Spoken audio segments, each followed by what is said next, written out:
औज़ुबिल्लाहि मिनश्शैतानिर्रजीम बिस्मिल्लाहिर्रहमानिर्रहीम। पनाह मांगता हूँ मैं अल्लाह की शैतान मरदूद से। अल्लाह के नाम से शुरू जो बहुत मेहरबान निहायत रहम वाला है। I welcome you all in the second session of Applied Physics Lab 3, and we continue the session.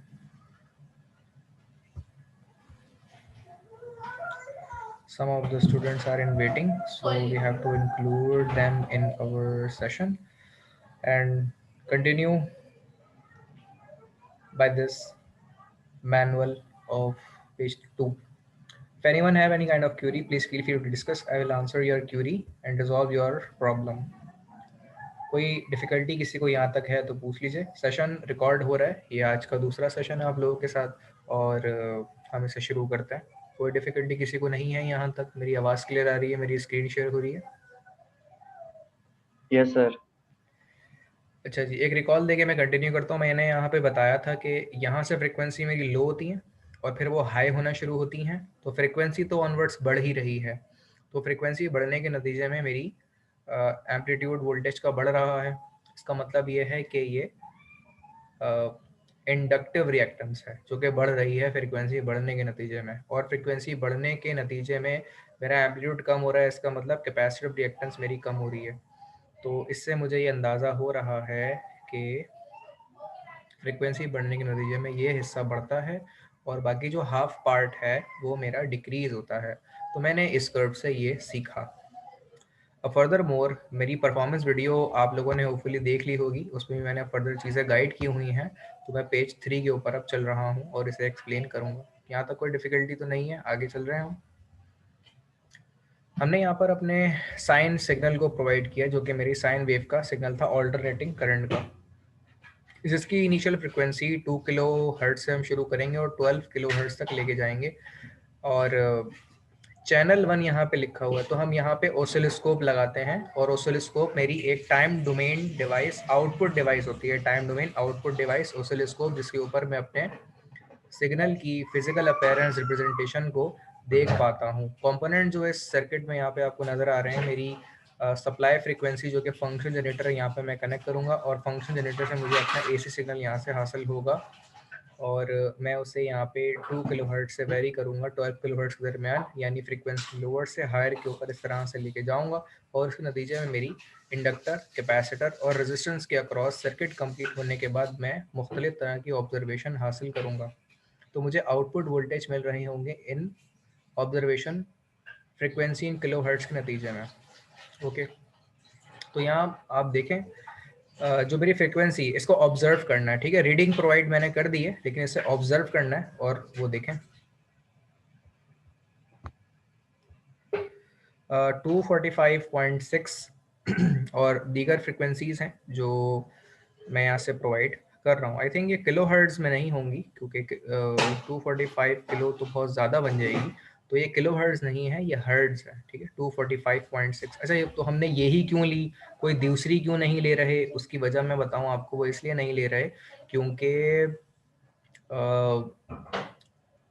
पहले हमने 245 के ऊपर देखा तो हमारी 40 वैल्यू आई, फिर हमने 995.54 ली, उसके ऊपर मेरी रीडिंग आई वोल्ट मीटर के ऊपर, जो कि 50 ओम के अक्रॉस मैंने वोल्ट मीटर लगाया था। आपको मेरी वीडियो याद है? मैं अगर आप लोगों को बता रहा हूँ, वीडियो का रेफरेंस तो ले रहा हूँ, लेकिन होपफुली आपने देख ली होगी ना। तो मैंने वोल्ट मीटर अपना लगाया हुआ है रजिस्टर के अक्रॉस वोल्ट मीटर, क्योंकि मेरा 50 ओम का रजिस्टर है, उसके अक्रॉस ये मेरी वोल्टेज की वैल्यूज़ आ रही होंगी। अब अगर इसको देखें तो मेरी 245.6 के ऊपर मैंने वोल्ट मीटर के ज़रिए वोल्टेज देखे, तो वो वोल्टेज आ रहे थे वोल्ट्स के 40।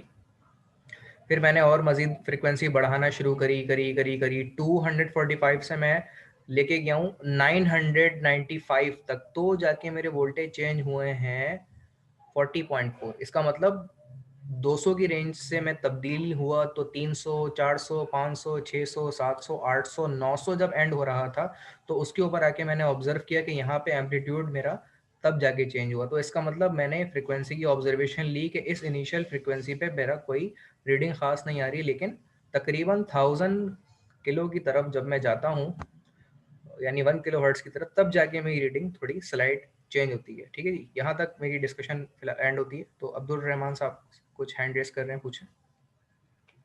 सर ये जो फर्स्ट वन है 2456, आई थिंक ये 2456 है, नहीं, क्योंकि ये दरअसल ये कंटिन्यूसली डिक्रीज होते जा रहा है, जो मेरी ऑब्जर्वेशन है सर। मैं जो कर रहा हूँ कि ये 900, फिर 918, 856, ऐसे एंड में आके 185 तक आ रही है। तो आई थिंक फर्स्ट वन 2456 होना चाहिए। अ, जी, मुझे भी यही लग रहा है, आप सही कह रहे हैं। तो हायर फ्रिक्वेंसीज से लोअर फ्रिक्वेंसीज की तरफ मैं गया हूँ। ठीक है, तो फ्रिक्वेंसी लोअर करने के नतीजे में मेरा एम्पलीट्यूड जो है वो कम हुआ है या बढ़ा है?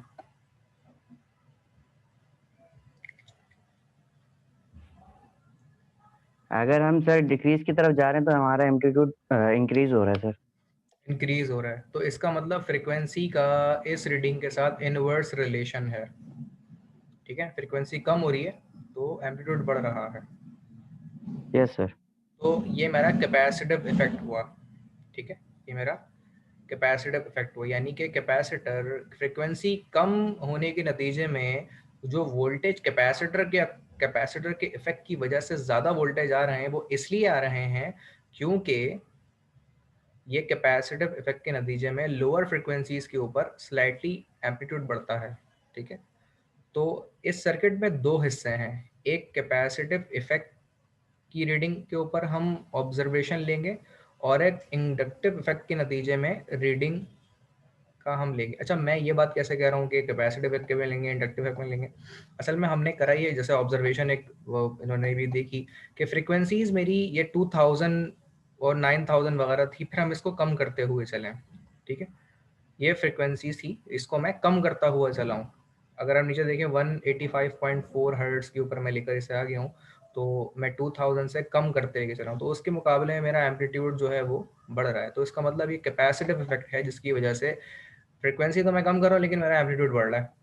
तो ये इफेक्ट जो मैंने ऑब्जर्व किया, इसका मतलब कैपेसिटर का वो इफेक्ट होता है कि लोअर फ्रिक्वेंसीज पे मेरा जो एम्पलीट्यूड है, वोल्टेज आउटपुट है, वो ज़्यादा आ रहा है। जी बोले। सर ये फर्स्ट वन ना 1000 है sir. 1245.6 kilo hertz. Yes sir, ये होगा सर। टू सॉरी, थाउजेंड से अचानक इतना नीचे नहीं आ जी सकता जी सर, जी, और तो ये, ज्यादा रीडिंग में फर्क आ जाएगा। जी जी, और ये किलो नहीं है, ये वो है, हर्ट्ज है। ये किलो गलती से लिख दिया, ये हर्ट्ज है यहाँ पे। ठीक है ना? अच्छा जी, ये चीज़ करने के बाद अगर आपने मॉड्यूल के ऊपर देखा हो, मॉड्यूल पे तो मैंने ये तीन ऑप्शन थे वहाँ पे। एक एम्पलीट्यूड का था, एक फ्रीक्वेंसी का था, वो जो वेरिक ऑफ पोटेंशियोमीटर की बात कर रहा हूँ मैं। राइट साइड पे था आपका एम्पलीट्यूड का, सेंटर में था फ्रीक्वेंसीज का, और लेफ्ट साइड पे था किसका? हाई और लो फ्रीक्वेंसी का। ये नोजल याद है मैं जो चेंज करके दिखा रहा था आप लोगों को? तो होपफुली सबने देख लिया होगा। 9 लोग हैं हमारे साथ। तो मैं रिक्वेस्ट करूंगा सीआर से अटेंडेंस जो है आज के सेकंड सेशन की शेयर कर दीजिए, जो 9 लोग हैं हमारी इनकी ग्रुप पे। अब आते हैं हम आगे की तरफ और इसे अब समझते हैं। तो अब हमने यहाँ से फ्रीक्वेंसी 185.4, 300 और यहाँ से फ्रीक्वेंसी अब बढ़ाना शुरू करी। पहले फ्रीक्वेंसी हम कम कर रहे थे, जो कि 1000 से 1245 से हमने कम करना शुरू करी। तो वोल्टेज जो मेरे आउटपुट रजिस्टर के अक्रॉस आ रहे थे, वो मेरे इस सीक्वेंस में यानी बढ़ रहे थे। अब मैंने क्या किया कि फ्रीक्वेंसी हायर करना शुरू करी, और फ्रीक्वेंसी मैंने 185.4, यानी जहाँ पे इसे एंड किया था ना 185.4, वहीं से मैंने इसे शुरू करा। तो 185.4, 300 और फर्दर ये फ्रिक्वेंसीज मैंने बढ़ाना शुरू करी हैं। तो 1.2456 किलो हर्ट्ज है ये। ठीक है, ये भी 1.2456 किलो हर्ट्ज है। अच्छा, वो पॉइंट बहुत माइन्यूट से इसलिए नज़र नहीं आ रहा। तो ये रीडिंग हमने रिवर्स करी है। रिवर्स से मुराद जहाँ पर ये एंड हुई थी ना, वहीं से ही ऐसे ही हमने बढ़ाना शुरू करी है। तो ऑनवर्ड्स हम फ्रिक्वेंसी बढ़ाते हुए चलेंगे तो मेरा एम्पलीट्यूड बढ़ेगा या कम होगा? एम्पलीट्यूड कम होगा सर।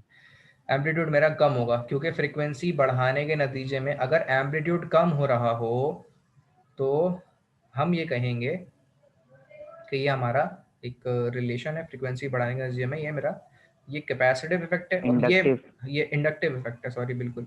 तो ये इंडक्टिव इफेक्ट हम यहाँ पे ऑब्जर्व कर रहे होंगे और उसके नतीजे में हमें ये आउटपुट यहाँ पे मिलेगा। होपफुली मैंने कहा है सीआर साहब अटेंडेंस शेयर कर दीजिएगा लेके, जो अब तक के पार्टिसिपेंट अटेंडीज हैं हमारे, तो अटेंडेंस शेयर हो गई सर मैंने शेयर कर दी है। ठीक है, आगे चलते हैं हम यहाँ से। कोई यहाँ तक सवाल किसी के जहन में है तो पूछ लीजिए। अच्छा, अब यहाँ पे इन दोनों रीडिंग का ग्राफ बनाना है और इन दोनों रीडिंग को एक ही ग्राफ पे रिप्रेजेंट करना है। आप लोगों को याद है मैंने ग्राफ किस तरह जनरेट किया था एक्सेल के ऊपर रीडिंग को प्लेस करके?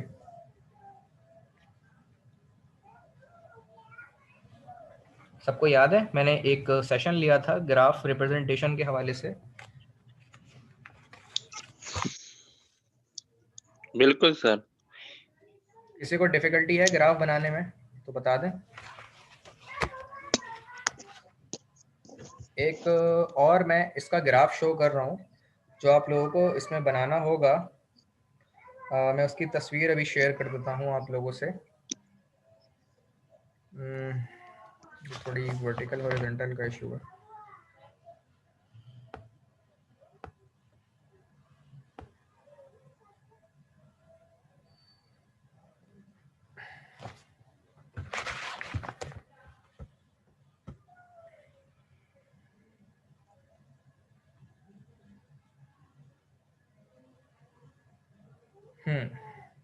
तो इस पे मैं आता हूँ, ये मैंने शेयर कर दी है आप लोगों से।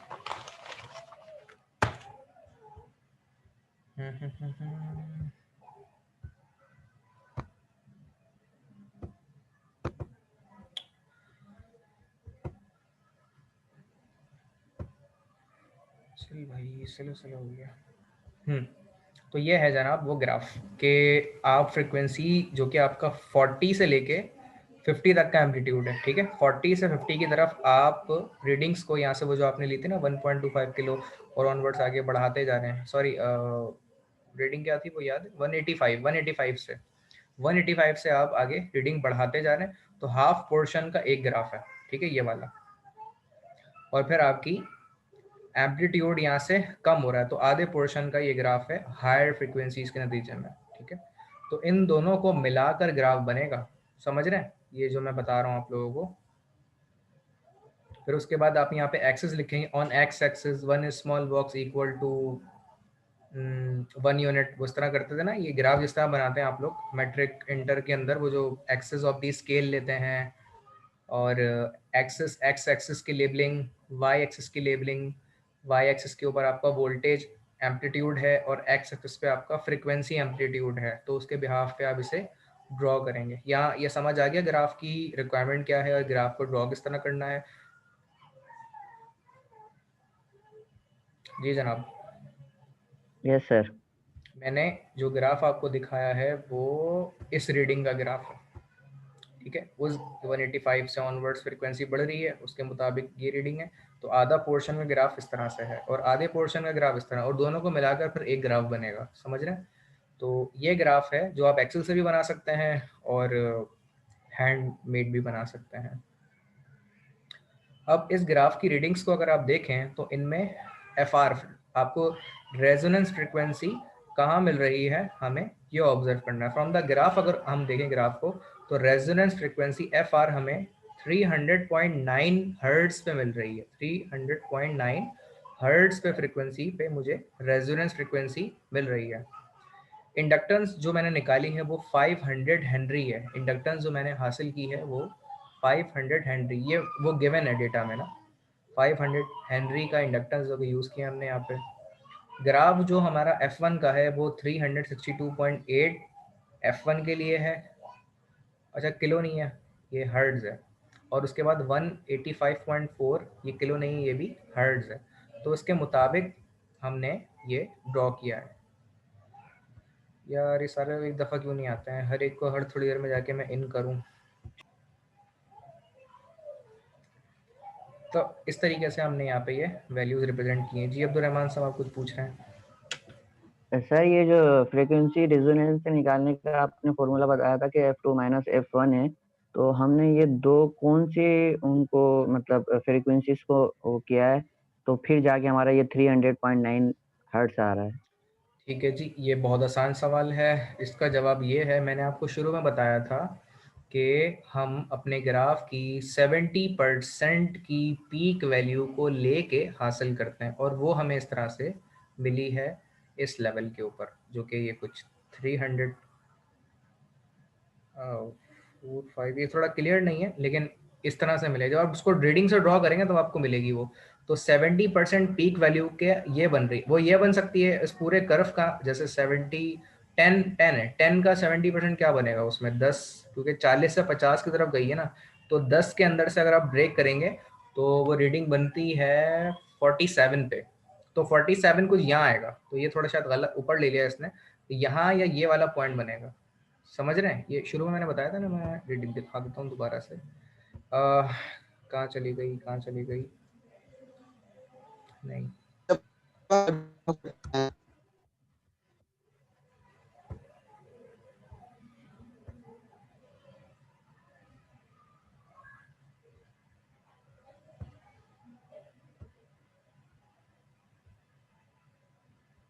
ये देखेंगे ना, 70%, 70.7% रिस्पॉन्स से आप यानी पूरी पीक की वैल्यू से 70% इस ग्राफ की पीक वैल्यू को लेंगे, और वो आपको याद है ना वैल्यूज क्या थी, 40 से 50 के दरमियान है। तो 40 से 50 के दरमियान की वैल्यू का 70% क्या बनेगा, 47.7 बनेगा। तो 47.7 के इस एम्पलीट्यूड पे आप ये ड्रॉप करेंगे और यहाँ से फ्रीक्वेंसी f1 की निकाल लेंगे। उसी के रिजेम्बलेंस में यहाँ पे मिलेगी आपको f2, और इसको निकाल लेंगे। तो अब्दुल रहमान साहब, ये तरीका है उसको निकालने का ग्राफ ड्रॉ करने के बाद। क्लियर है यहाँ तक? ओके सर, क्लियर है सर, क्लियर सर। अच्छा जी, इसके बाद आगे चलते हैं। क्या मुसीबत है यार, क्लिक करो, कुछ हो कुछ जा रहा है। अच्छा जी, तो मैं यहाँ बता रहा था कि बैंडविड्थ किस तरह निकालेंगे। जब आपको f1 f2 निकल जाएगा तो फिर क्या करेंगे, f2 माइनस f1 करेंगे, डेल्टा f निकाल लेंगे। ठीक, और यहाँ नेगेटिव वैल्यू नहीं आएगी, ये बड़ी वैल्यू माइनस छोटी वैल्यू है, इसका मॉड लेके हम कर लेंगे। तो ये किलो में नहीं है, अगेन 177.4 हर्ट्ज वैल्यू है। क्यू फैक्टर किस तरह निकालेंगे, वो याद है आपको, F R divide by delta F करेंगे। डेल्टा एफ अभी आपने निकाला है, और एफ आर आपकी वो 300.9 थी, उसको इससे डिवाइड कर लेंगे। तो क्यू फैक्टर का आंसर आएगा 1.70। अगेन नेगेटिव आ रहा है तो इसका मॉड लेंगे आप। मॉड से मुराद नेगेटिव वैल्यू को भी पॉजिटिव में कन्वर्ट किया जा सकता है इस तरीके से। यहाँ तक कोई डिफिकल्टी किसी के जहन में हो तो पूछ लीजिए, मैं रिपीट कर दूंगा आप लोगों के लिए। एक्सरसाइज क्वेश्चन की तरफ सर वहाँ। ये जी जी, बेसिकली सर ये क्यू किस चीज की, कौन सी शार्पनेस की बात कर रहे हैं हम इस क्यू में, मतलब इस जो फ्रीक्वेंसी की कौन सी शार्पनेस की बात कर रहे हैं जो हम क्यू निकालते हैं? असल में हमने शुरू में बात की थी, ये जो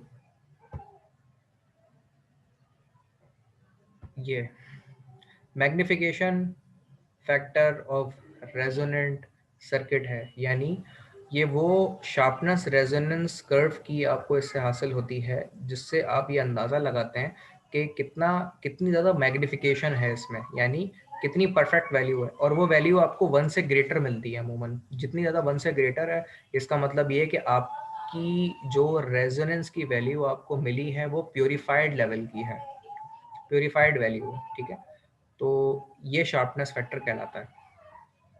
ठीक है, शार्पनेस रेजोनेंस कर्व से आपको हासिल होती है, और ये इसी से quality of the resonance acceptor circuit आपको हासिल होती है। क्वालिटी इससे हासिल मिलती है कि आपका कितनी बेहतरीन लेवल का एक्सेप्टर सर्किट है, उसकी क्वालिटी इससे डिफाइन होती है आपके क्यू पॉइंट से, और ये 1 से ग्रेटर आनी चाहिए। ओके ओके सर, क्लियर है, समझ गया।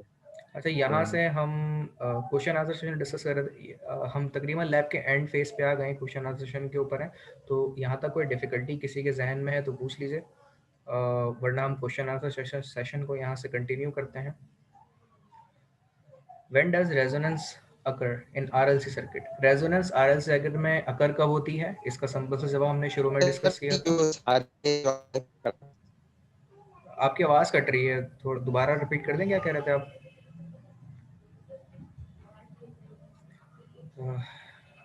दोबारा बोलेंगे, क्या कह रहे थे? आवाज़ कट रही है।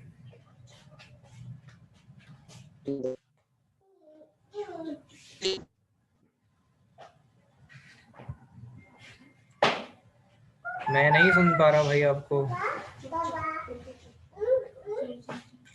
और कोई सवाल किसी का है तो पूछें, वरना जो जो बोल रहे हैं इनकी आवाज़ क्लियर नहीं आ रही, समझ नहीं आ रही।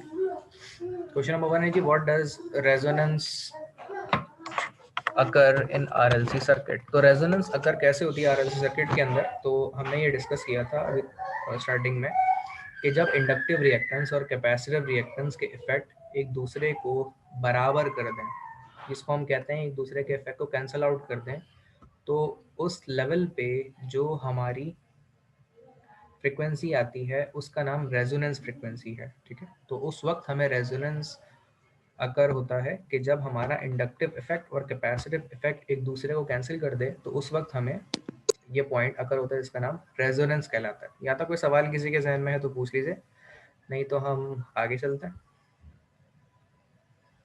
What is Q factor? Q factor क्या है? अभी थोड़ी देर पहले हमने डिस्कस किया कि मॉडिफिकेशन मैग्निफिकेशन का रेजोनेंस का फैक्टर है। इससे हमें शार्पनेस ऑफ द कर्व हासिल होती है और इससे हमें ये अंदाज़ा होता है कि आपका जो एक्सेप्टर आरएलसी सर्किट है वो कितना ज़्यादा प्योर है, प्योरीफाइड है और बेहतर है। यहाँ जी ममनून भाई कुछ कह रहे हैं आप? कोई और सवाल किसी का है तो पूछ लीजिए। ये क्या कहते हैं, ये जो सारे भी आप जो भी लैब ले रहे हैं उसके एंड में सवाल आ रहे हैं, तो सर ये सवाल आप अपनी तरफ से भी बना के दे सकते हैं या यही सवाल होंगे? अब फिलहाल तो यही होंगे, लेकिन मैं जो एग्जाम के वाइवा में लूंगा वो ये सवाल नहीं होंगे, वो इससे मुख्तलिफ होंगे। एग्जाम के अंदर सवाल मुख्तलिफ होंगे। ठीक है जनाब, आगे चलते हैं हम यहाँ से। क्वेश्चन नंबर 3 है जी, व्हाट इज बैंडविड्थ? बैंडविड्थ क्या होती है? Bandwidth is the difference between the two frequencies, that is final frequency minus initial frequency. That's the difference between the higher content of frequency and lower content of frequency in the stream of spectrum is called frequency of the bandwidth. ठीक है, तो bandwidth निकालने का तरीका भी हमने सीखा है। वो ये इससे एक तरीका ये है कि आपको दोबारा से पूरी लैब रिकॉल करने का, ताकि आप पीछे से जाके दोबारा इसको देख लें और देन लिख लें उससे। तो ये वो तरीका है। आंसर आपके ज़रूरी नहीं है कि आप ये लिखें, मैं क्वेश्चन पढ़ के आंसर अपने दे रहा हूँ, ये मैं पढ़ नहीं रहा हूँ। अगर आप मेरी वर्ड्स पे गौर करें, मैं ये नहीं पढ़ रहा हूँ, मैं अपने जवाब दे रहा हूँ वो जो कि हमने डिस्कस किए हैं। What is another name of RLC circuit? And we all know it is acceptor circuit कहते हैं उसे। ठीक है, acceptor circuit कहते हैं क्योंकि इस लैब का नाम भी तो acceptor circuit है।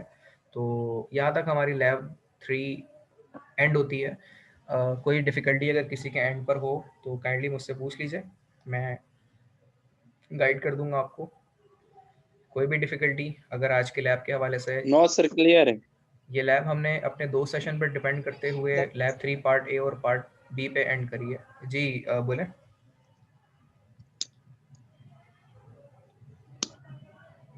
ठीक है जी, तो होपफुली किसी का कोई सवाल नहीं है, तो हम सेशन को एंडिंग की तरफ लेके जाते हैं। नंबर 4 दोबारा समझाइएगा। नंबर 4 को दोबारा समझा देते हैं जनाब। नंबर 4 ये है कि आरएलसी सर्किट का एक और नाम क्या है, तो वो हमने शुरू में आपको बताया था, यहाँ लिखा हुआ है। इसे कहते हैं एक्सेप्टर सर्किट। ठीक है, लिखा हो तो नहीं है, लेकिन बहरहाल वो उस पर था, मॉड्यूल जो हमने किया था उस पर लिखा था एक्सेप्टर सर्किट कहते हैं उसको। वीडियो अगर आपने मेरी देखी हो परफॉर्मेंस की, लिखा हुआ है इसमें हाँ मेरे ख्याल में पढ़ना पड़ेगा, बस वो कहीं मिल नहीं रहा। ये लिखा हुआ एक्सेप्टर दरअसल सर्किट। सर ये क्या होता है, आपने ये जितने भी सवाल है ना सब क्लियर हो गए, तो जो एंड में सवाल आ रहे हैं ना उन चारों के आंसर वैसे ही आ रहे थे, क्योंकि सारे सवाल क्लियर थे तो उनके जी जवाब जी, आते थे। हम टॉपिक वाइज ही डिस्कस कर रहे थे, तो बिल्कुल सही, आपने भी उसे ऑब्जर्व कर लिया। तो मेरा बस मशवरा यही है कि जो हम ये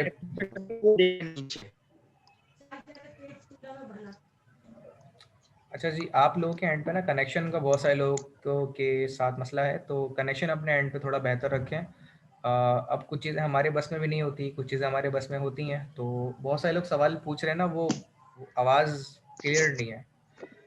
दोबारा ट्राई कर लें, कोई सवाल किसी का हो सर जी। सर लेफ्ट हैंड हो गया, अगर कोई जाना चाहे तो जा सकते हैं सर।